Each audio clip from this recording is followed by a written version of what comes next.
habeen wanaagsan shacabka Soomaaliyeed meel walba ay joogaan insha Allah ta'ala waajibaadkeeni baan rabnaa inaan gudano mar kale fariin gaar u ah ciidamada xoogga dalka Soomaaliyeed noocyadooda kala duwan haday noqon lahaayeen danab haday noqon lahaayeen gorgor haday noqon lahaayeen haramacad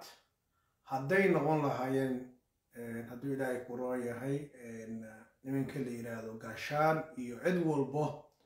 ama asluubtii Soomaaliyeed booliiskii dhamaan nisa fariin ayaga u gaar ah oo runtii xambaarsan qarannimo ayaan rabaa inaan u soo gudbiyo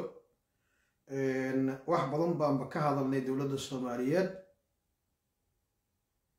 ma sha Allah xildhibaan sare aad baan ku salaamay xildhibaanka da'da yar waxaan u maleynayaa Yuusuf Aadan Madkuus inuu noqon doono xildhibaanka ugu da'da yar xildhibaanada cusub ee baarlamaanka 11aad ee soo socda insha Allah ta'ala ayaan aad iyo aad ugu rajaynahay inkan yarad u jeedaan waa nin master degree ah waa nin xigmad xambaarsan waaye insha Allah ta'ala waa nin mucjizo ah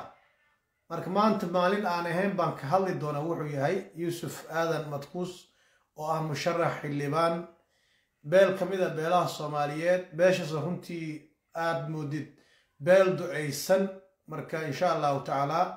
xildhibaankayga qaaliga aad baan u salaamayaa ninkan yar aad u jeedaan aqli iyo maskax iyo cilmi waa ku dhamaadeen iyo xirfadba marka maalin dhan baan rabaa inaan program aan ka diyaariyo Yuusuf Aadan Madkuus aad baan u salaamayaa okay intaas markaan xagga aan ugu gudbo ciidamada xoogga dalka Soomaaliyeed marxalado badan oo kala duwan bay soo mareen caawa barnaamijkan ayaga u gaar ah ciidanka qaranka Soomaaliyeed baa gaar u ah hadduu ilaahay ku roon yahay qof allaale qofkii barnaamijka inuu ka qeyb qaato rabana waa number 1 fariintaas ciidamada xoogga hadduu ilaahay ku roon yahay fikir saliim hadaad haysid oo aad ciidanka xoogga dalka Soomaaliyeed ku ayidaysid welcome haddii kale aniga ayaad ii deenaysaan insha Allah ta'ala anigoo ah xogogaal dalkii tagay soo arkay macaanka ciidanku u leeyahay qiimaha ciidanka Soomaaliyeed soo arkay hadduu ilaahay ku roon yahay waxay mudan yihiin soo arkay baan ahay insha Allah ta'ala ciidamada xoogga dalka Soomaaliyeed waxay soo mareen waqti aqoontay way aqoontoobeen aqoon bay noqdeen waa aqoontoobeen xaqiiqi maxaa yeelay ciidamada xoogga dalka Soomaaliyeed markii dawladdii kacaankii ay burburtay waa yani way kala haadeen way kala carareen qaxooti iyo rafaad iyo hadduu ilaahay ku roon yahay asigiyo militariga xoogga dalka Soomaaliyeed ahaa in Tigray iyo hadduu ilaahay ku roon yahay iyo Kenya barnaamijka shargareey ayaa ilaahay baday inay sharci ay weydiiyaan ayagoo ahaa libaxyadii geeska Afrika ciidamada xoogga dalka Soomaaliyeed waa ciidankii xaqiiqdii markii Jaale Maxamed Siyaad Barre xukunku uu qabsaday caalamka oo dhan ka wada argagaxay geeska Afrika kuwii ugu geysanaabay bay ahaayeen oo dagaalkii aad ogeyd 9 milyan umad ka kooban oo ciidankeedii hadduu ilaahay ku roon yahay intaas milyan ah waa nimankii jibiyay bay ahaayeen taariikhdii aad ogeydeen yani guushaad ogeydeen dalkan Soomaaliyeed u soo hooyay bay ahaayeen runtii ciidamada xoogga dalka Soomaaliyeed markii dawladdii kacaankii barakaysanaa waxaana jibiyay ciidamada xoogga dalka Soomaaliyeed marxuum dhintay Allah u naxariistee ninkii la dhihi jiray Umar Artaqaalib ninkii la dhihi jiray ayaa ciidankii ugu xoog badnaa ee Soomaaliyeed gobolada dhexe joogay waa ninkii yiri jabhadaha hubka lagu wareejiyo hal isu dhiibo waxaad moodaa fikirkan khaldan Allah u naxariistay wadaadkaas in waqti hore uu xambaarsanaa waqti hore wuxuu xambaarsanaa in dalkan Soomaaliyeed wadada burburka uu qaado waa nin wax badan ka soo shaqeeyay buu ahaa xaqiiqdii wax wanaaga Soomaaliya uguma tagin dalkan wuu dhisnaa ciidanka Soomaaliyeed haddii maalinkaas la dhihi lahaa ciidamada xoogga dalka Soomaaliyeed oo dalkoodii ay la wareegi lahaayeen diiratidii dadqalatidii kooxdii tuugada ahayd ee dalkan burburisay hadday noqon lahaayeen USC hadday noqon lahaayeen SSDF hadday noqon lahaayeen SDM hadday noqon lahaayeen SNF maxay ahayd SNM hadday noqon lahaayeen dhibaatada dalkan Soomaaliyeed ku habsatay yani muxuu ahaa ma dhici lahayn haddii xoogga dalka Soomaaliyeed uu dhisnaan lahaa waad ogtihiin baan u malaynayaa ciidamada xoogga dalka Soomaaliyeed intay dhisnaayeen dhowr wadan ayay ka soo shaqeeyeen sidaad ogtihiin ciidamada xoogga dalka Soomaaliyeed waxaa loo diray hadduu ilaahay ku rooyo wadamo fara badan oo ay ka mid tahay Mozambique oo ay ka mid tahay Zambia oo ay ka mid tahay Angola oo ay ka mid tahay South Africa oo ay ka mid tahay Uganda iyo Tanzania meelo fara badan ayaa loo diray galabtayta wasiirkeenii qaaliga ah wasiir Dube waa daawateen baan umalaynaa gurmud qaran dhexdiisu yaallaa Kenya abaalkan u galnay aniga ma u malaynayo inaan Kenya abaal aan u galnay Kenya abaalkan u galnay sidaad ogtihiin waqtigii ilan 1963gii iyo 62gii waqtidaas ayay qaadatay hadduu ilaahay ku waray xorriyadii muqdisho ayaa la soo dejiyay qaxootigeedii baan daryeeli jirnay halkan ayaan ku qaramaynay markaas madaxweynihii waqtigaas aadan cabdulle ismaan wuxuu yiri kaarar aan idin samayno qaxootinimo ah oo macnaha citizen Soomaalinimo aan idin samayna la yiri macnaha waa Kenyaankii ka soo qahay meesha la yiraahdo Nakuru iyo Naivasha iyo Kitale ilaa iyo halkaas iyo meeshii la dhihi jiray kuwii jalwada ahaa iyo meeshay degi jireen magaceed muxuu ahaa Kisumu kuwii ka soo qaxay baa magaaladaas Muqdisho lagu hayay maatadoodii baa meesha ku haynay annaka xor baan ahayn 60gii baan qaadanay ayaga 62gii bay qaateen kadib madaxweynihii markaas ama dadkii gobonimo doonkoodii u dhaqdhaqaaqayay kooxihii maawmaaw la dhihi jiray oo hadduu ilaahay ku roon yahay tomboy odayga la dhihi jiray oo hadduu ilaahay ku roon yahay jalwada ahaa oo Raila Odinga aabihiis iyo ninkii maawmaaw jabhadaas madax ka ahaa iyo odaygan Bishaare Khaliif aad baan kuu salaamay meeshaad ku jirtid soo sheeg Bishaare suuragal maaha intaan inaad ka maqnaatid live-ka ama ma arkayna difaaca dalka Soomaaliyeed waqti xasaasi baa lagu jira Bishaare ma xabsi baad ku jirtaa baayo war xagee naga aad waa lagu laayahay waad aragtaa qaran dumis ummadii waxay u kala baxday fariiqun fil janna wa fariiqun fis saciir jawaasiis iyo waxaa loo kala baxay qaran badbaado qaran baa loo kala baxay waad aragtaa waxaa ka socda social media been abuurka barbagaanka dowladda Soomaaliyeed ka been sheegidda ya maxaan kaa soo waca teleefonkaama hayo Bishaaro xageen kaa soo waca numberkaama hayo oo numberkayga gurmud qaran kor saarane balaas baalki muxuu ahaa 0 af Swedishan kaaga yeerinay soo qoro ay soo wac please 07 4 gonger 3333 50 84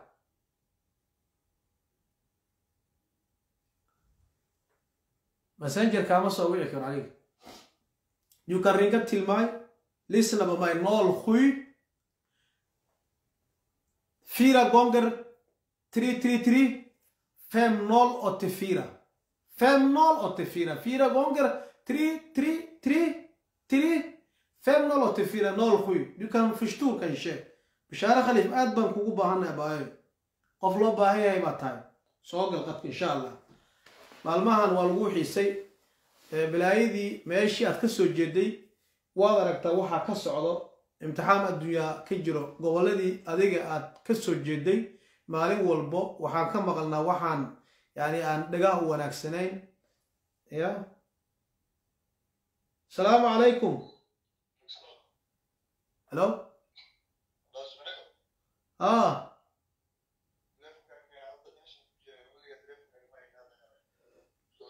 برنامج ملا سعطان هي وافرين إذا ماذا حقوق الدولة الصومالية ولا شيء هنا صالح أدم كون سلامي ما شاء الله وهلي قرمت faadamo wadani aad baan kuu salaamay caawa kusoo qabana maadaama aad ahayd qof ciidan ah ciidanka soomaaliyeed xoogga dalka dhiirigelintoodii baan ku jirnaa haye walaal wax maad ku darsanaysaa halo ma shaqad ku jirtaan nabaday hadaniyahow ay mashquulinin waxaan rabaa marka ciidamada xoogga dalka soomaaliyeed way aqoontomeen waqtigii madaxweyne maxamed siyaad barre dalkan uu ka baxay ciidanka soomaaliyeed waxay noqdeen derbijiif bay noqdeen laakiin maanta waxaan rabaa inaan shacabka soomaaliya sheergareyn barnaamijka intooleenka maxamed cali aawe war maxamed cali aawe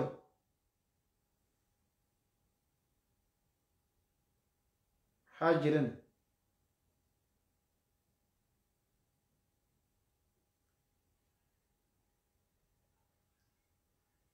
sheergareyn barnaamijka sheergareyn intooleenka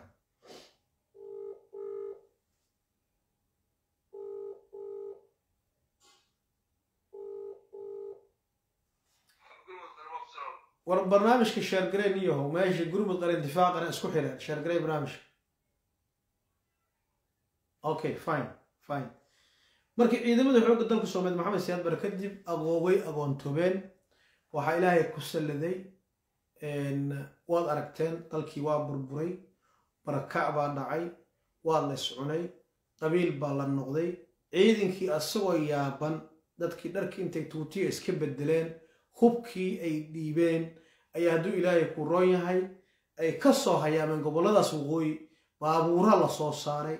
oo waa lasoo daadguray hataa qaarkood waa la dhibaateeyey etoobiyaan baa lagu adeegsaday sida hadda xaradii berjeex la dhihi jiray oo ku taallay hargeysa waad la socotaan wixii ka dhacay lafaha maalin walbo maamadan adna la yidhaahdo oo kaniisadaha wakiilku ah magaaladan hargeysa oo dadka ay tusto waa lafihii ciidamadii xoogga dalka soomaaliyeed waan ognahay anaka waa la socnaa iyo dadkii shacabka ahaayo ay ku laayeen meesha la yidhaahdo dila meesha la dhihi jiray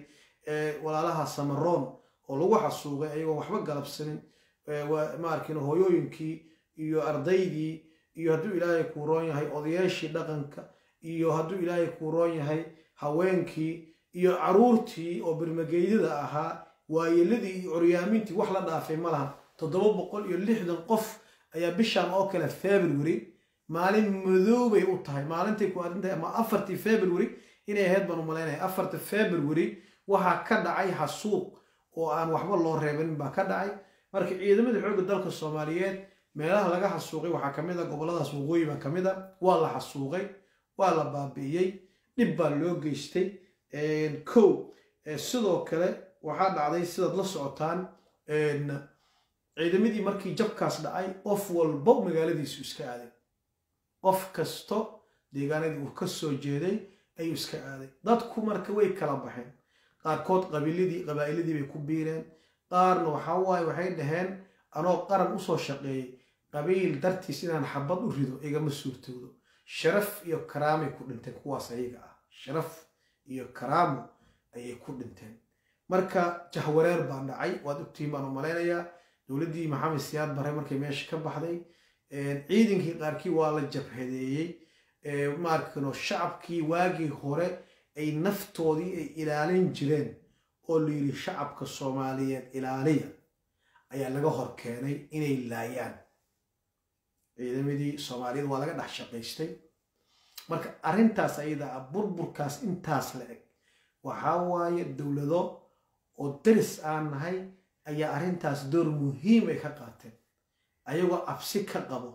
inaan isku furno waddamada afrikaan geeska afrika oo dhan inaan qabsano cabsideedii bay haysay ya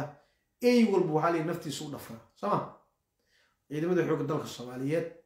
xaqiiqdii marka marxaladaas ayada markay soo mareen ka bacdi way soo kabsan waayeen dalka ciidan la-aan baa ku dhacday ya magarad dalku ciidan la-aan baa ku dhacday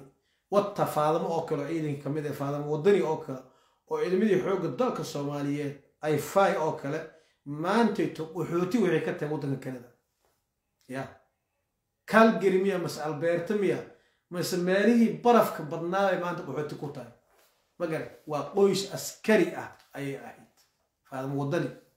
تاريخ أدق بهيسا تاريخ غير بكايسة عيدين الحقوق تلك الصومالية ما قالت هذا مو حقيقي وسوق بمضونا فهذا موضني إن شاء الله تعالى حارب أين ندين شيء صومالاي عيدا مداس انتاس لأكا شير قريب برنامجكم عيدا كاسو انتاس لأكا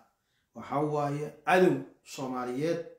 أيها هدو إلهي كورون يهي سي عد وسودولي أو كشقيي إن عيدا مداس صومالي أيالتي ودنقبت كن نقضي يعني كن نقضي إن لبابئيو وحاكمدا عيدن كان إنو بابا أو يعني محوها رالي كاها دولدي جيبوتي إسماعيل عمر جيلي أيا رالي مكاها دالكا إنو سمرنبا كبسنين كنتن شيغينا عيدن صوماليات ما أقولو إنو اسمه حوق يشو ما أقولو sababtoo meesha caalamka ma ogolo ya sidaas daraaddeed marka waxaa waaye ciidankii Cabdiqaasim baa yimid maleeshii beelad yar buu soo urursaday waxbaa suurtobi waayey in yaroo xoog dalka la keenay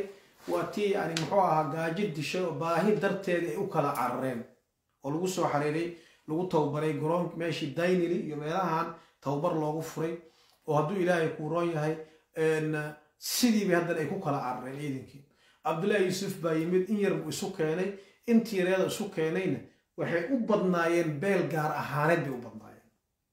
ciidan loo dhanyahay muusan ahayn ciidanka Cabdullaahi Yuusuf Allahu naxariisto boosaasu ka keenay Maxamuud Saleebaan buu soo aruuriyey xigaalkiisii hatta degmada Diinsooraan ku arkay oo sirkaal hay'adda caafimaadka adduunka u shaqeeyo ciidamo ayaa meesha la soo dejiyay oo hadduu ilaahay ku roon yahay degmada Diinsoor baa la soo dejiyay tiradoodiina waxay ahayd 300 oo askari ah 300 askari ah ayaa degmada Diinsoor la soo dejiyay 300 oo askariga ahaa caruweyn oo alhuda la yiraahdo ayaa meesha ku lahaa buug baan u furay halkaas ay ka qaadan jireen lacagihii bay ka sarfan jireen bishaaraadka markii kistir ay helaan halkaas ana siin jiray kulli waa ilmo adeero war aduu yaa tahay Ismaan Maxamuud aduu yaa tahay Ciise Maxamuud aduu yaa tahay Cumar Maxamuud wax kale kuma jirin maana xumaan asna kama ahayne waraadii ku soo dadguray baydhabo keenay halkaas ku soo dadkii kale oo shacabkii Soomaaliyeed oo ciidanka rasmiga noqon lahaa beelihii Goldug deganaayo leerkasihi oo kale oo hadduu ilaahay ku raayo walaashay bishaara khaliif ay ka dhalatay wagardhacdii oo ciidanka ku ficneed oo geesiyaasha ay Maxamed Ali ka dhashay oo kale hadduu ilaahay ku raayo reer Ceelwaaq Caawudwaaq oo kale oo Faadimo Wadani oo halkaas ka timid oo kale iyo Gedo iyo reer Diinsoorti yani malaha ciidankii ciidamadii waxay noqdeen ciidan qabi ma dagaalamayo waa tii markii dambe oo shabaabku ay soo hareerayeen ciidamada Soomaaliya waxay la socon waayeen qabiil ayaa lala socon waayay ninka wasiirka hadii la yiraahdo bal maanta ay ciidan qor wasiirka yuu yahay waa reer hebel buu wada keenay intaas soo daad gureyn jiray macna dawladii horan ka hadlayna kama hadlayno dawladdan transparency accountability power sharing rasmi ah ay keentay ciidamada Soomaaliya isku dheelatirtay waliba ciidamada kuwii loo baahnaa ay qortay assalaamu alaykum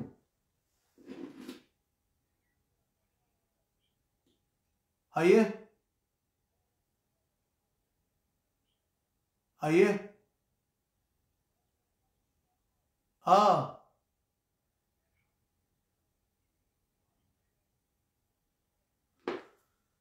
warkaas ma lahu baa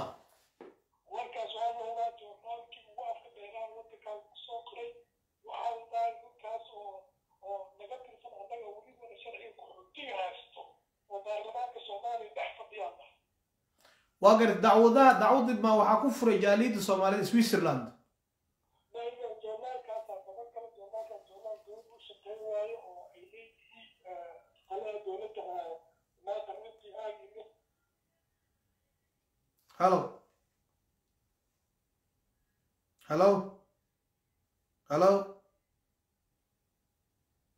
Hassan Firimbi oo dowladda Switzerland ku kacsan buu sheegayaa hello assalamu alaykum walaal shay live aan ku jira mala socotaana hay wax ma ku darsan leed سولو هلو walaalkayo maxaa la dhahaa wada qeyr allah ku siiyo sida ugu taagantihiin qaranka waxa waaye qarankana qof kasta tuu mas-uuliyad ka saaran yahay ma fahmaysa ciidamada dalka waxaa aniga aan u diri lahay oo fariin ah oo ayna ku mudan yihiin horta marka ugu koobaad waa u mahad celinayaa waxa shicibka ku degan yahay oo waddanka ku dhisan yahay waa ayaga absolutely aad iyo aad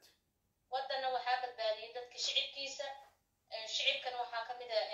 maaragtay dadkaas hadda militariga ah oo waddanka u dagaalamayo aad iyo aad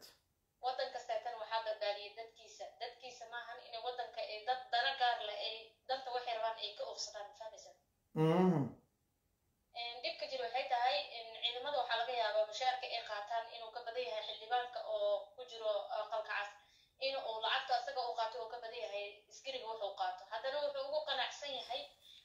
lacagtaas yarta ah uu qaadanayo mushaarka ah oo laga yaaba haddii maanta gaarigacan ku xamaasho intuu hadda uu haayo ka badan inuu soo saari lahaa xataa hadduu gaarigacan ku xamaasho laakiin sharafta waddanka iyo wuxuu ilaalinayaa iyo ilmihiisa inay nabad ku seexdaan wuxuu askariga u qoranaya ma fahmaysa oo naftiisa oo inuu maanta hadduu duulo inuu soo dhimanayo inuu soo noqonayo uusan ogeyn wuxuu u barbar dhigaya waxay tahay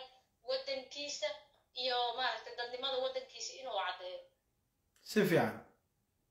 ayadoo ay sidaas tahay marka haddii ka waran marka dad dana gaar leh ama qabiil maxaa la dhahaa madaxweynaha waa arkaysaa malaynaa facebookayga waxay saara madaxweynaha ku cidmihi waa ay taqaanaa ku qabiil mihihi haddana maanta nin kasteetoo imaado oo madaxweynaha oo maanta waddanka waxu qabanaya anigu waxa waaye madaxweynaha faamilkayga uu iiga sii wanaagsan waayo faamilkayga hadduusan madaxweynaha waddanka jirin faamilkayga nabad ma ku noolaanaya ma fahmaysa allahu akbar maasha allah adigu waddan nabadna waa joogta sax waay aada iyo aad maanta marka dowladda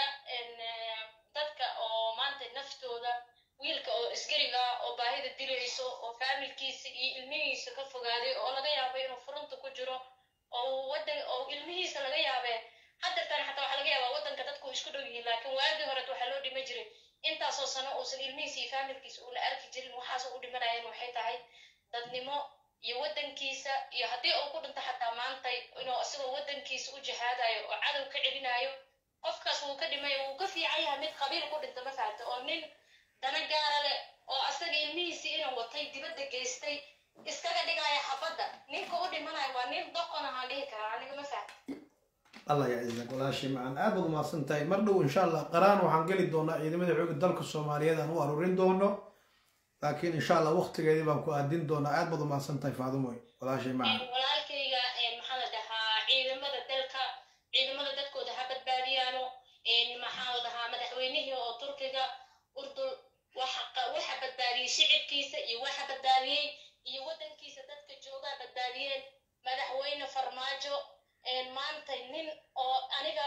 way taqaanaa intaan leekahay dowlad oo aan ku raaxaystan ma aanan helin maanta dhul nabadahaan joogaa haddana habeen iyo maalin waxaan u ducaynayaa ninka dadnimada iyo danta waddanka wado aan u ducaynayaa ninkaas ha la garab istaago nin dan gaara leh oo xataa wuxuu ku dhaliilaa aanan aqoonin nimanka dhan oo haddeertaan mucaaradka waxay ku dhaliilayaan ma caddaynaa waxay ku leeyihin ma rabno okay adiga markaad joogto maxaa hagaagsanaa waxaan wax ka duwan maa qabata adiga ruuxi ku doodayaan xataa ma xishoonayaan kaamirada kama xishoonayaan ilaahay kama xishoonayaan ilmahoodii waddankay ka wateen markaasay waxay rabaan inay dadkii qabiilka ay gataan ayagana ma ahana ha ogaadaan waxa gadanaya oo inay dowladda gataan rabaan oo inay shicibka gataan rabaan waa dad oo dowlado kalete dadkii dowladaha kaletana waxay noo soo adeegsanayaan dad aanan aqli lahayn oo dameerada ku mid ah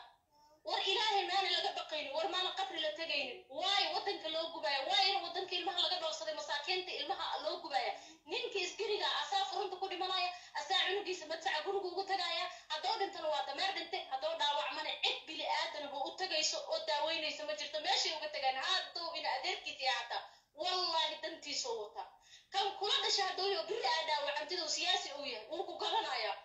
war cuuriyaan ha ku noqonahaan leeyahay ina qabiil ee madaxweynahana dhibaato iyo dowladda iyo waddanka adaka waa waxa aan ku fikirno oon 24 saac aan ku seexano oon maasha allah tabaarakallah aan taageeraynaahay ninka waddanka dantiisa wala ha taageeraan oo ha ka baxaana qabyaaladii qabyaaladii qurun waa laga tegay aad baad umahadsantahay faadumo jazaaka allah bay macaan faadumo aad iyo aad bay umahadsantahay waxaan rabaa inaan soo qabto haliyeyda qaranka soomaaliyeed oday Soomaaliyeed baa soo wactamay oo runtii waagi hore ciidamada xoogga dalka Soomaaliya inuu ka tirsanaa baan u malaynayaa taariikhda ciidanka insha Allah ta'ala. Assalaamu alaykum mala soo tafriinteena caaw ciidanka gawaabadiisii Soomaaliyeed.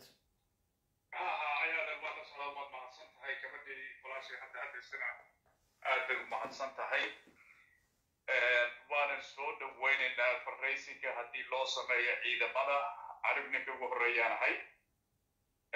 لكن سيدي كوهليا يعيد اللوغو هجاجدي وحانا بل نفتيجة حوغا ماركتي أهنتانا بلسيكي عن باركان وسمية لكن وانا سو دويننا تدبدنا أو صوماليا أو ربعين وحكا كيستان أنه ويجران لكن بيتكلم عن ربعين شعبكم شابه أوي war farmaajo keligii wax qaban maayo hebel keligii wax qaban maayo war wadankan anigu sometimes waa isweydiiya waxaan niyo dhulkan ma Soomaalidu ma niyo dhulkan babadii ma malaynaya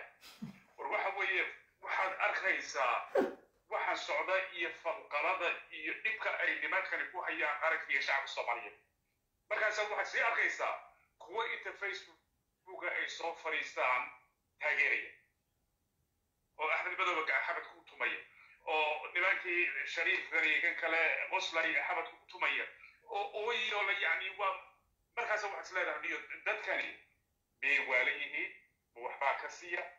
bisa dalka dadka Soomaalidu dalka ma malayn dadka iskale marka waxaan rabaa inaan dadku u sheego war wallahi yaani waxyaabaha aan warbaahin badan deganaa wadanka Mareykanka deganahay hadday wax ka dhacaan ka tuugsanaya ka republicanka ka taajirka dadooda wada taagay marka waxyaabaha qiyaamaha waxay tahay war afarta war nimanka wax qasay de hadday waa individuals aw dadkii xaqo hadlay aw dadkii dadka iska lahaa yani waxyaabaha qiyaamaha ila hadda aan ka seexan waxa weeye war maxaa la aaminsantii ودك سويك باليدين مركا إن ما ده ريال الصومالية TV-نا حتى ونينا أو أفرق قفل في حال سيدا أديك اللي مكلو وينجران هدي وقتها فوين تلقى صوف لسان ذكر وشجع ورتو باسدين جزاك الله خير الجزاء ولالك آدي أبو ماسية هاي خير الله سيو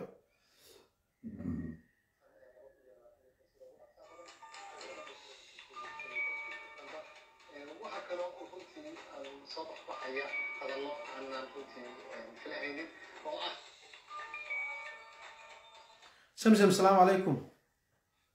وعليكم السلام اسماعيل. ciidamada Soomaaliya maxaa dhihi lahayd fariinteen waxay ku socotaa caawa muwaabada ciidamada xoogga dalka Soomaaliyeed wiilasha dhalinyarada ah ee geesiyaasha ah ee dalka u soo baxay si aan qabyaaladii iyo qurunkiina burburi looga ilaaliyo. Okay ilaahay khayr ka dhigo wadan horta waa ciidan wadan aan ciidan lahayn sharaf ma laha dad hadda soo qorqoray waxaan u jeedaa wadanka ciidan uma baahna dimuqraadiya u baahan yahay dimuqraadigu macnihiisa aysan aqoonin waa meel qof xuquuqdii kasto oo bini'aadamka uu leeyahay uu helayo horta dimuqraadi la dhahaa Afrikaan joogna ma fahantay si fiican Afrikana waxa waa hadda Kenya iska ka soo galayso oo daris ah Ethiopia iska ka soo galayso wadankan waa mamnuuc wadamada Yurban joogno waa ka mamnuuc xuduud la iska soo gala ma fahantay aadiyad dimuqraadi hadda rabtid meesha dimuqraadi ma yaala meel dimuqraadi ku nool wadadan aan leeyahay dadka midka niyo ciidamadan ciidamada badbaadinta ay leeyihiin iyo qatarta ay leeyihiin wadankan shalay inaan ciidan loo sameyn afar xabo boolis loo sameeyo waa loogu talagalay محمد عبد الله فرماجي كو مركو سو فريستي او دورتي وامسيه انت لها ونقو بدك تسمع سيفيان عيدن تبر عيدن كجرا والديرا ولا كينا ولا كيا ميل دقيس كان ميل كدعد سارا وحلياله محل سمينا مدحوينها ما انت اسكو في النار واستاكسين absolutely عاديات وانت مدحوينها وحو أودا سدد يتوقع قبل الصومالي ما انت مدحوينها إنه صحيح هدو أبا هذا ماركت absolutely وصو حري كرا أود كفلا هو هيستا لكن وحواي ماشي وحتى على ضد كان نيو أمدي وأسكت قضاء يسطان أدي أنسي سومالي نمو هذا الماء أمدي مو قضاء يسنا شعب كوادت فيها لكن سياسيين تي قضاء يسنا أو وحاكو جرتو إن عيدا هدو اسمه كستكو إغالينا يسالغا ودنا ورنكان حلك هاي هدو حتى نكا قروا وجهوغو أما كان محالي راهديبي لهشيو أما هرقيسة جوغو بوليس كا كفلا إلى لدود عيدا ماذا نحريها من الطريقة لغو حرايو لكن شكي أو حي قبان ودن كيان عيدا ما أود لو سمين عيدا ماذا أود له أيجي محي كبقايا سياسيين تقبل الله محي كبقايا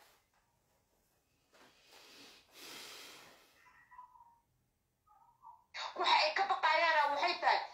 in wadankan uu yeesho maxay mustaqbal inuu yeesho in haddii qatar dhacdo degdeg ah hadda maraykanka baaldheerta waa arkaysa madaxtooyada maraykanka la soo galay ciidamo military ah yimid oo wixii dhan badbaadi maanta ciidanka militariga ah xuduudihiina waa difaacay dalkiiu difaacay maanta hadday biyo baxa dhahdo biyo baxo maxaa ka yar biyo baxo webiga hadduu soo buuxsamo waxaa ka qayb qaadanaya ciidamada militariga oo dadka ka soo saaraya oo ciidda dhigaan war militarigu dadku waa nolol ay haystaan waa indhihii wadanka laakiin dad soomaaliyeed lagu soo adeegsana looma dhama militariga aniga waxaan badhihi lahaaba militariga la dhisaayo 3 meelood ha laga ilaaliyo aniga waa iga qabo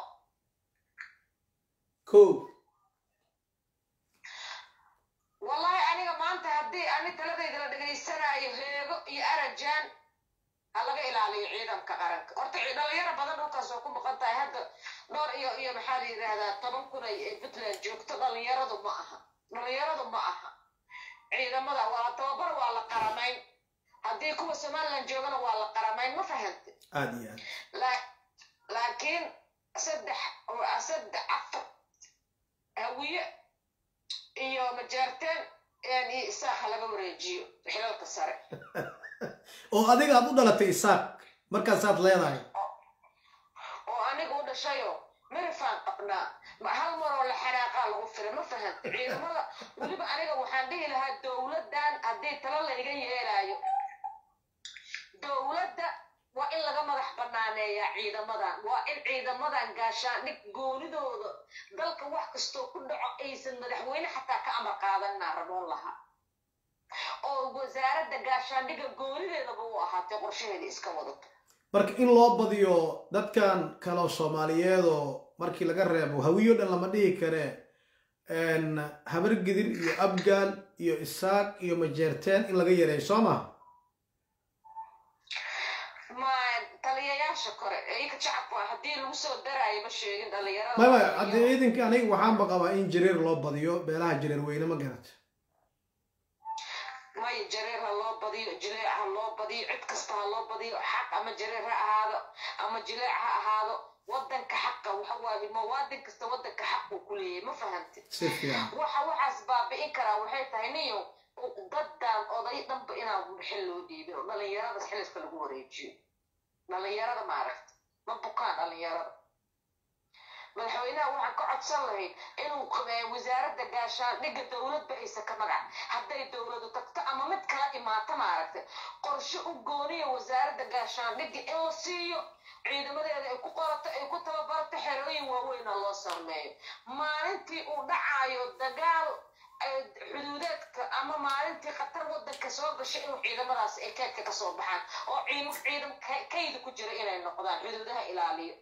absolutely جزاك الله باي معا وصوغ عبر ربعاو ان شاء الله تعالى عبد ما سنتي سمسمي اوكي سمسم عبد ما سنتي انا وين سو قبطو فاطمه ربينا سو قبطو بل ما دام اي عيدنا اي هيت هذا مودني ايا ربينا سو قبطو barnaamijkeedii waayo waa gabar military ah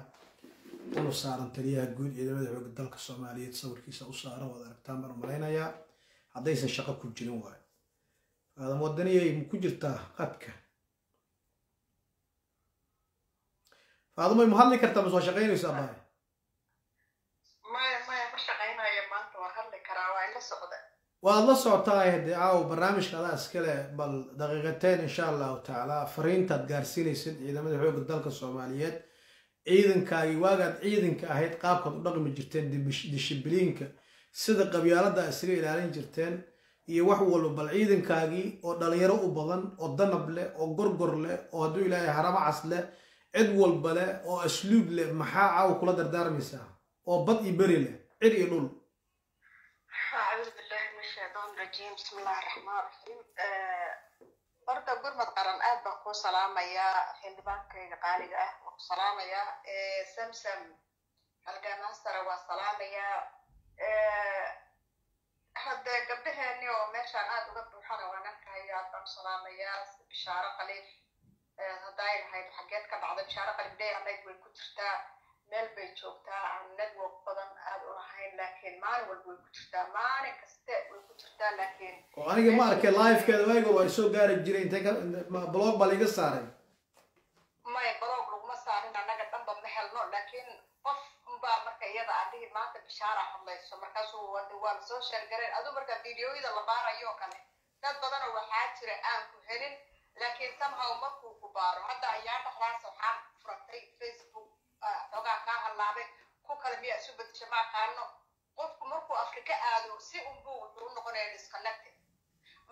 markaad afrika joogtay wuu naga baxay finalna waa helna maba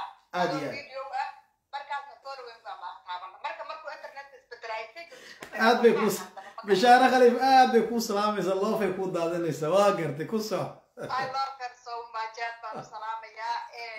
hana saalax iyo maaragtay iyo farxiyo iyo ismaaciil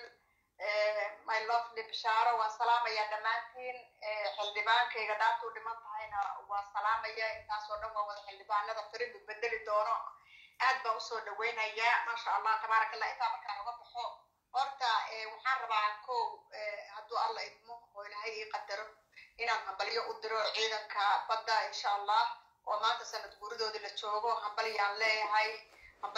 saraakiisha ciidamada qalabka sidoo dhan hambalya waxaan leeyahay saraakiisha maaragtay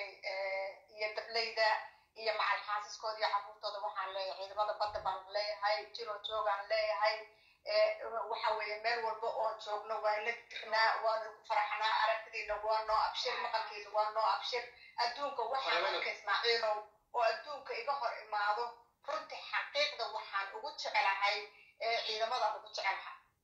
baan u jecelahay ciidamada adunku macnaha wasiiro iyo xildhibaano iyo maxaan ku rahda farmaajo yiri iyo ra-iisul wasaare yiri bay dadka aad uga dambeeyaan laakiin adduunka waxaan ugu jecelahay saddex wiil oo waxaa jirta iyagoo oo maxaan ku rahdaa tumanayo ciyaar yar oo I think waxay soconaysa 1 second minute 2-3-4 second camal bay soconaysay oo hubkina dhinacyada uga xiran iyo si yaro qurux badan u ciyaaraya dhaanto wiilashaas baan anigu intaa keliya iga qadasa iska da iyagoo tababarnay iska da iyagoo qorshay ku jira iska da iyagoo difaac ku jira iska da iyagoo tababar ku jira iska da iyagoo dowladu samaynaye intaa keli baan adduunka ugu jecel iga qosashiisa hambalyaa lee ciidanka qalabka sida haddaan dib ugu noqdo wixii aan ahaan jirnay ismaaciil oo wax yar kaa taabsiiyo dadku waa baday waqtigan waa kugu yaryahay waxaan u malaynayaa inaad shaqa aadi rabto ood guriga hadda joogto ayaan filayaa marka anoo waqtigayga soo koobaya waxaan ahaan jirnay before iyo after baan rabaa in yar inaan ka dhaho horta waxaan ahaan jirnay baan rabaa hore inaan ku hormarno waxaan ahaan jirnay innaga oo na xukumay oon adduunka ugu jecelahay saraakiishayada ilaahu kan ugu weyn ha ahaado ilaahu rabbi oo midka adiga hal alif kaa horeey ha ahaado waxa weeye wuxuu lahaa sharciga ciidanka kala reebi jiray sharciga kala reebayo waxaa jira nin askari soo aha ismaaciil oo for example anoo ku dheeraanaynin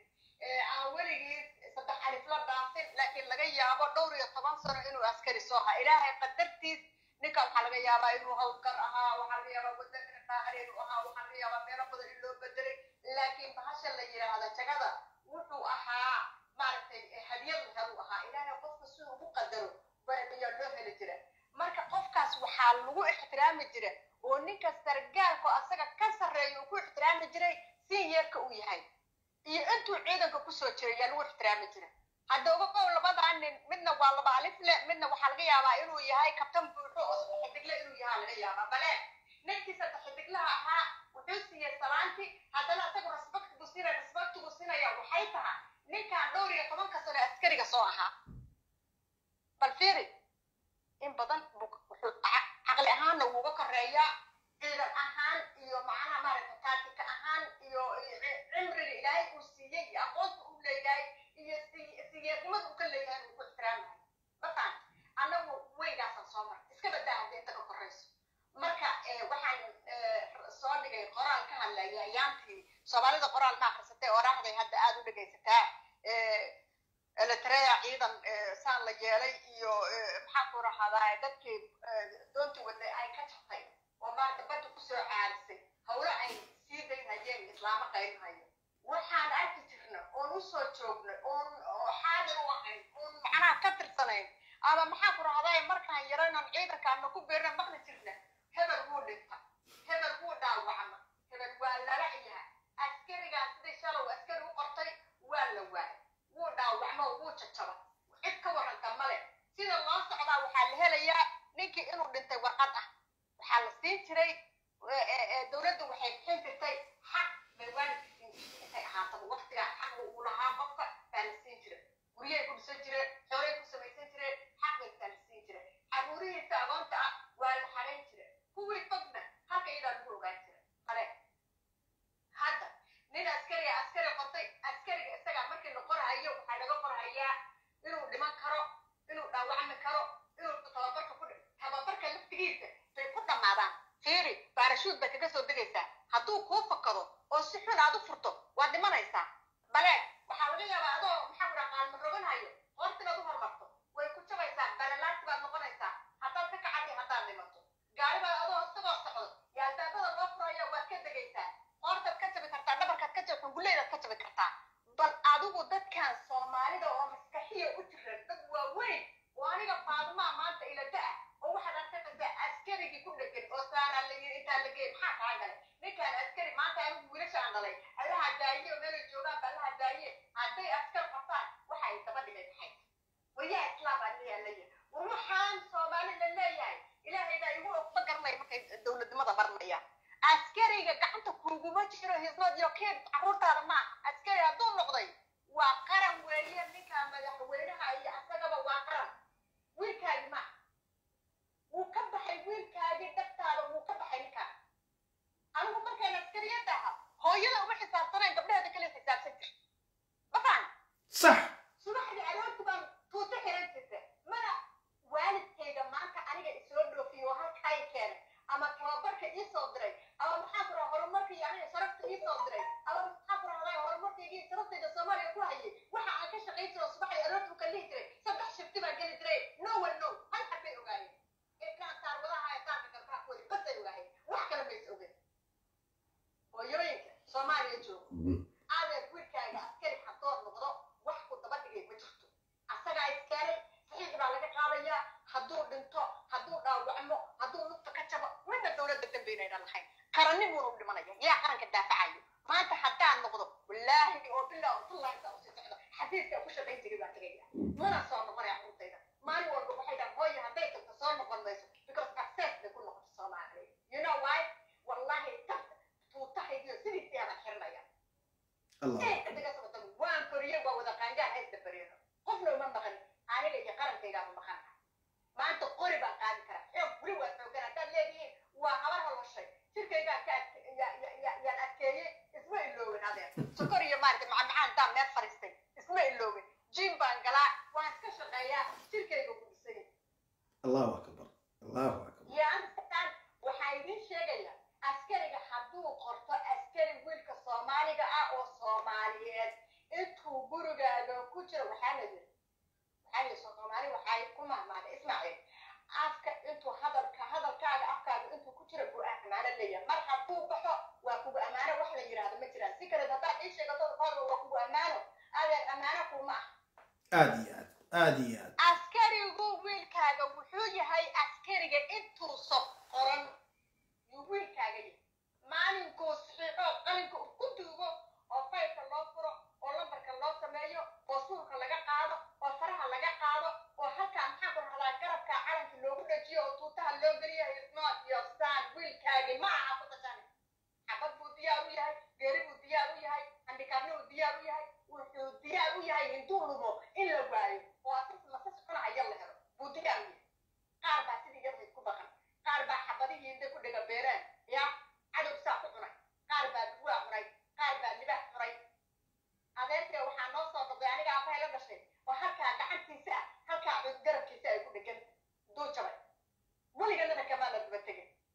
dambe unbaa dib dambe un loo hagaajiyo gacanta loo kala fakiyo adeerayaalo waxaanaad ku daba degan tihiin maxay dabcaruha iskuulka u dirsateen ba ciidan hadduu noqdo ninkan ka fuqa kun baa idin sheegaya tababar baa loo diray caruurtaydaan dowladaan ka rabaa wiilkaaga ma iskuulka baad u dirsata wiilkaaga wuxuu ku jiraa beerta wadi buu ku jiraa waxa weeye malay oo bad ku jir oo hoqorin what have that wiilkaaga wuxuu qatar u yahay any kind of cadow oo dhan buu wuxuu u yahay fidda u ducee ducada bas uu kaaga baahanya u ducee inuu ilaahay kuu badbaadiyo u ducee hadduu dhinto ilaahay jannada inuu kuu geliyo askariga intaas u baahan yahay askarigu wuxuu u baahan yahay taageero la garab istaagoo la yidhahdo horay u socda intaasuu askarigu u baahan yahay ko marka labaad wuxuu u baahan yahay in loo duceeyo oo garabkooda iyo cududooda ilaahay kor u qaado guushana gacantooda ay gasho midda saddexaad u baahan yihiinna waxaa weeye waa shiida markuu dhinto in loo duceeyo there is no nothing else oo saddex afreeyo ma jirto back of ciidanka ka dhamaada hooyooyinka dhalay ama qaybka ilmihiina ama ka dhamaadaan le anigu haddaan leedihiin wiilkeeda askari maa seed ku ogaata wiilkayga askari inuun ahayn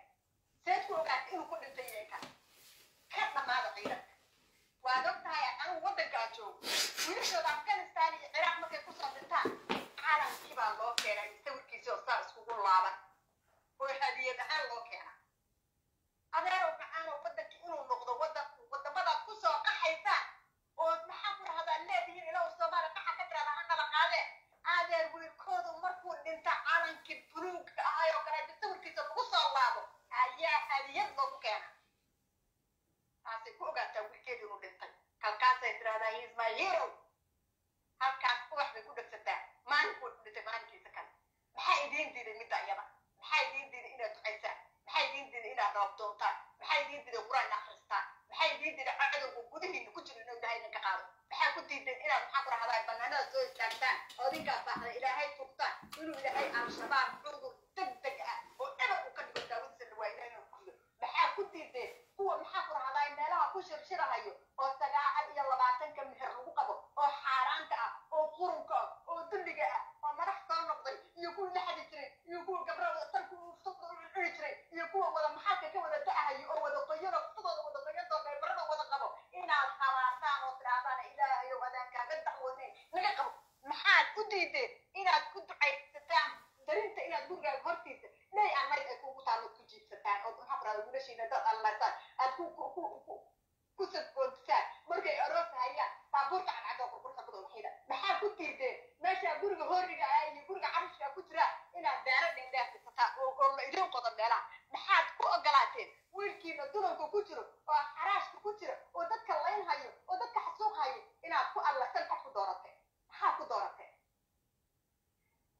adeer waxaan leeyahay iska bixiya cadowga wallaahi oo billaahi oo tallaahi gabdhaha soomaaliya farintaas aan baraya waxay tahay I'm sick and tired of taxi waxaa la dilay wilaal ee daqlum ah u ahay oo walaalkay macaano uu dhalay yaashala la dilay inaa lillahi wa inaa ilaahi raajicuun ma soo dhigin axmed madoobe habarka uu banaanka soo dhigtay oo reer diine caaya farinta baxaan u dira oo caayahaya maxaa ku rahdaa nimankan koonfur galbeed jooga oo maymayla caayayo raxan weyn baa taalaha uma aan jawaabin because waxaana ugu jawaabin wax hadalkayga aan ku sii dayn karayo wax kala kala jiro fariin buu farayaa baan ku iri waxaan sheegay markiyada daqiiqada kadib baan sheegay waxaa dhiman haya nin reer waa sharmaaka ah mid uu yahayna ma ogi waxaana ku xiri doonaan ku iri nimanka kale uu carabka u mariyey oo xaweyn alla ilaaliyo yuu dila saddex wiil oo mareexan oo mid rooga sharmaaka ugu hormariyey buu dila taa mataante kaasaad u baahantiin intaad qabataan ya hal geesi oo al-shabaab intuu isku laalaada axmed madoobe inuu salaamo u yidhaa warbal ii waran seertaa waxaan aarka baska bahar boodiga ku badda ku jirta waxaa jirta madaxale oo 8 lugood loo aarka bas loo dhaco ya waxaan wuxuu ka ahaya saaqo oo aarka baska ah oo kursiga ku fadhiyay oo laha anaga qurmada ah kaasaa wuxuu u baahan yahay wax kala diyaar wax kale laguma lumin kare ya intee baan bax inta loogu soo hadiyad loo soo geliya la yidhahda oo hadiyadan $100 baa ku jirto korkana $1 laga soo hoos doornaa beenka loo geliyo markaa saas uu ku tago saa ku wada waryaaya caqli baa kala rabaa yusgaraya caqligiina wax alla wixii hadlaba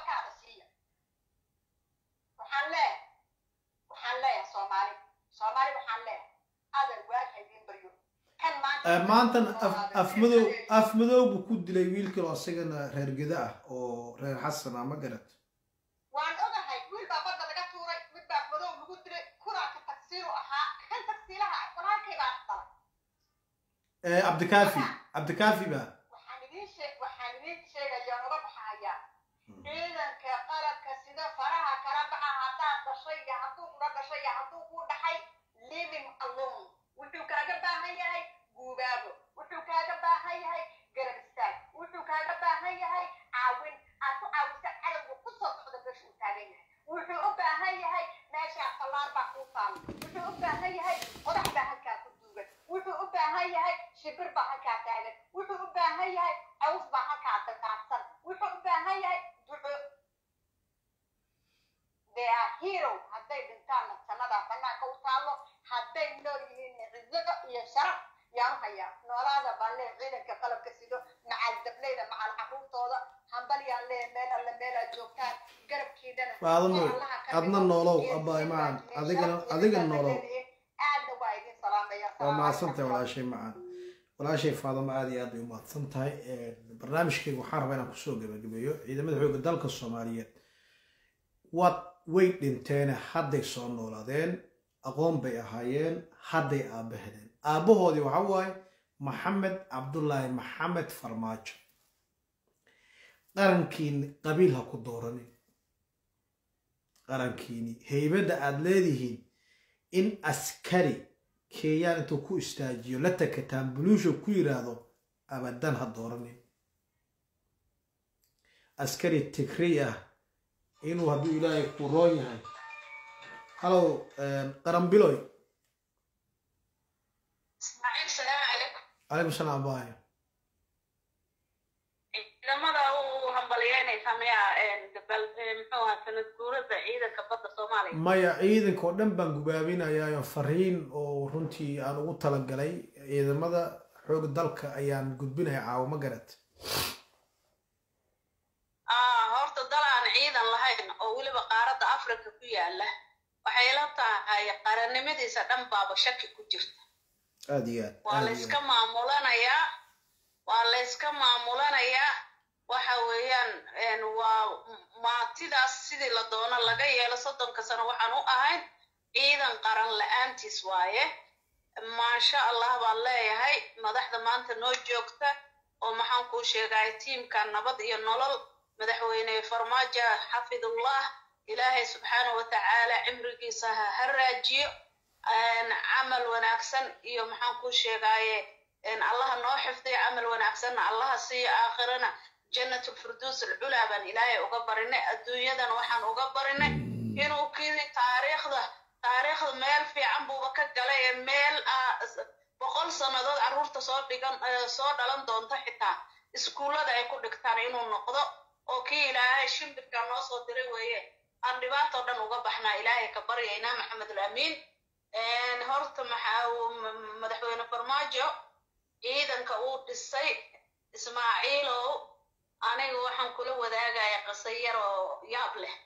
waa gartay waxaa dhacday ciidankii gorgor ee la geeyey gobolka Gedo ayaa qowleysatadii ninkan dhiigacabka ah ee fambiirka ah ee ilkaha dhaadheere dhiigii xinjiraha gacmaha iyo afka kule umada cunaya Axmed Madoobe caruurihii lo-da la joogtay ciidamadii muxuu ahaa dadku jooga afmadow iyo kismaayo uu ka soo aruuriyey beenta uu u sheegay aad arkaysay 170 inay iyaga qoryahooda hal xabad aan ka ridin ay isdhiibeen caruurtii yaryareed oo la qalday waxaa loogu sheekeeyey meeshan ciidan ma joogaan ciidamo dowladeed waxaa joogaan koola dhuuq jidadka xamar laga soo aruurshay Porfiria. Antaday caruurtii fiigtay qaybtii uu ninkan Cabbaas al-Kuliste uu ceel waaqii garile ka aruuriyay qaar ka mida dhagahayga ku dhageystay iga noo warameen waxay dhahaan meesha dadku kuma tegaysiin koola dhuuq magac shimbiro loo baxshay oo eberkood ah oo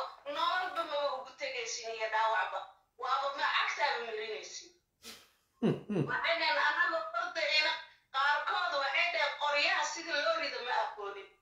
ismaaciil dhegeysaya wiil gala oo reer ceel waaqa qorigii loo dhiibay saaxiibkiisa ag taagnaa uu xabadii ugu horreysay uu ka dabageeyo jeegada uga dhiftay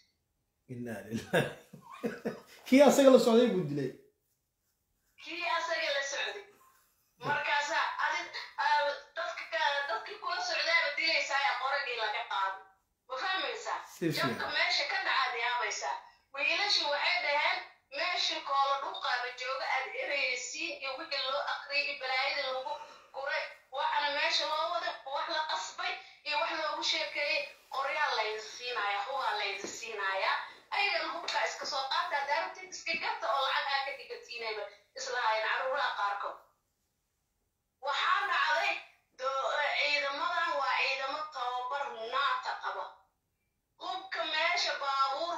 waxay dhaheen afkooda dhegahaygaa ka maqlaya waxay dhaheen 7 angaare ku dhifanay makarafona dushiisa ka qaylinaayo eriyoy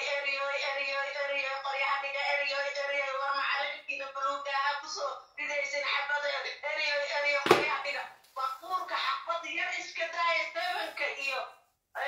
beesuuka markii lagu dhifto asoo kan koona gadaashaada u boodahay والله ما معجزة واقف باني أخريان أفلي باحين قليان فيكي أمسو فيكي يا الواقع معنا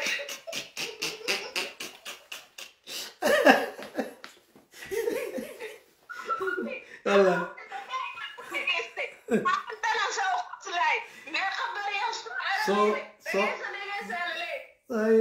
soo ma dhegaysin wiilishii kale oo duurka laga soo aruurinayo dhoobley joogayoo war imisaa dhimatay imisaa la qabtay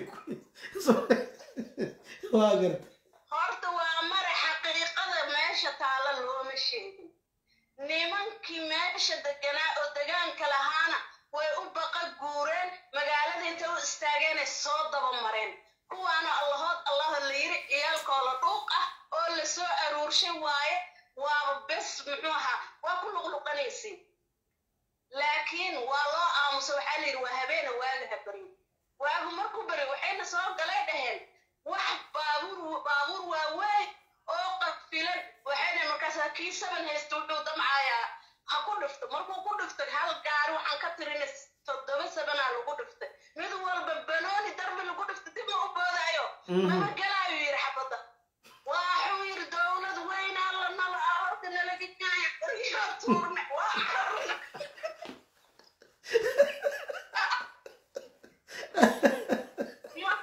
marka madaxweyne farmaajo ciidan tababar leh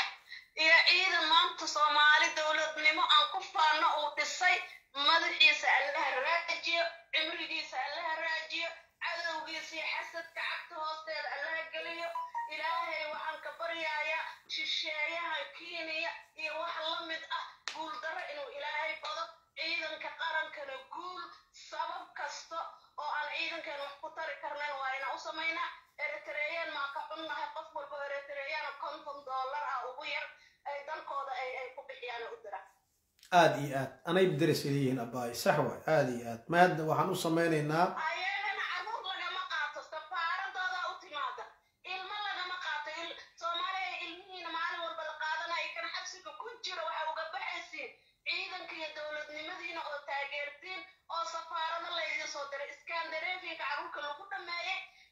waxa ingiriis iyo maraykan iyo kanada ku xiran safaaradaha inaa u dalbatiin dowladda idin soo dirto idinkana dhaqaalaha bixiya ciidanka iyo dowladda جزاك الله باي معان إن شاء الله لا شيء ما صدق سوق بقبينا بريان بلنتين إن شاء الله آدي أدبل ما سنتين إن شاء الله تعالى برنامج شيء وعنك سوق بقبينا يا مدعو قدرك الصوماليات إذا قرن باتين قبيل متين قفك قبيل لما إذا آباها نقض ولالك نقض هدي بقبيل لما قفك وين ماذا إن الحبس يجيس اسكتي بوليس قال وشكتت هذا الملتري تاي بوليس كوير حبس قال قفكي كاري قبيل هان ودقالو كويرادو وحدنا كوها يا بيرات الملان أبدا كتاي دولة قبيل قرن من نقض آباها ما أنت أدليدهين dalkan aabbaha ummadda soomaaliyeed waa maxamed cabdullaahi farmaajo. farmaajo ka hor ma jirin wax ciidan yara dalkan ma jirin. xasan sheekh taariikhdu idinku dhigay waad ogeydeen. sheekh shariif taariikhdu idinku dhigay waad ogeydeen. lacagihii idinka ladinka celiyo ayaa doorasho lagu geli jiray. maantay tona maxamed cabdullaahi farmaajo damac ugama jiro dhiiggiini iyo dhididkiini iyo dhacaankiini inuu doorasho ku galo. bagart 5 sano ayaad ku dhex jirtaan oo mushaaraadkiini si toos u qaadataan. horey uma dhicin. waagii hore lacagtii beesha caalamka laga soo qaado ama lacagtii qaranka Soomaaliyeed canshuurtii dekedda Soomaaliya meel walba laga keeno doorasho lagu geli jiray 6 bilood 7 bilood hal sano birta la idinku dhufin jiray. idinka wada ogtiin amaleyna maantayto nin walbo intii Ilaahay ugu talagalay akoonkiisa ugu soo dhacaysa. qaran iyo qabiil kala qiimo badan. aad iyo aad baad mahadsantihiin. mar dhow waxaan ballaabi doonaa hadduu Ilaahay idmo inaan meel walbo aad joogtaan ciidamada xoogga dalka Soomaaliyeed nooc kasta noqdaan inaan sameyno contribution dhab ah insha Allahu tacaala oo hadduu Ilaahay idmo garabkiini inaan istaagno haddaan nahay qurba joogta Soomaaliyeed. mar dhow insha Allahu tacaala barnaamijkaas waa geli doonaa. hawsha waa isku dhex wadaynaa. Soomaaliya noolataan leenahay insha Allahu tacaala. waxaan idin leeyahay iska ilaaliya wax la yiraahdo qabyaalad. cid walbo qarankan Soomaaliyeed ka hor timaado hadduu aabbaha yahay iska dhaaf qof kale walaal iyo waxa iska badaa. hadduu aabbaha yahay xabsiga gee. walaal kitaabka jaamac baan maray qarankan inaan xaq ugu adeego ayaa kitaabka igu mariyay. nin jeclaysi qabiil daa qul ilxaq walaw kaana murran. aad iyo aad baad mahadsantihiin. waxaan isku ognahay aabbaha ummadda Soomaaliyeed taliyihiina guud ciidamada xoogga dalka Soomaaliyeed odawaa kadib waxaa taliye idin ah odawaa markii laga soo odawaa waxaa taliye u ah maxamed cabdullaahi farmaajo taliyaha guud ciidamada qalabka sida. inaad ogaataan baa loo baahay waa maxamed cabdullaahi maxamed farmaajo waa magarta. kooxda naqaska ku xiran oo qaylinayo oo xaraash qaran waxay rabaan inay idinka lafihiina ishataan. iska ilaaliya. meel hala fariisanin. ha waardiyeynin. wax allaale wixii jallaafad u dhigi kartaan u dhiga. sababta waa qaran dimis waa mahadsantihiin. wassalaamu calaykum waraxmatullaahi wabarakaatu.